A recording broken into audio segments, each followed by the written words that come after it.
You know what, if I've heard somebody say once, I've heard them say it 1,000 times, that all they have to do to grow their business is to do business well, do it on time, and do it under budget, or some combination thereof, right? But I have to tell you, if you think that's going to grow your practice in this environment, you're in a dangerous place. Because the truth of the matter is, there are simply too many people who are very good at what they do, and all of them are trying to get the same clients that you are.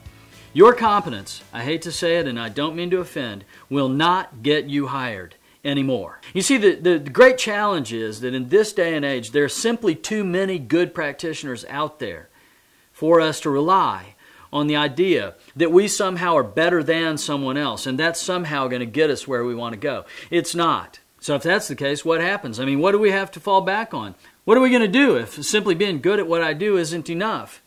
Well, you've got to think about this from a client-centric business development standpoint. You need to think about this from the exact definition we've talked about before. You need to think about it from the perspective of the client's definition of success and how you can help them achieve it. Differentiation is in fact what gets you hired, not competence. Now, what do I mean by that?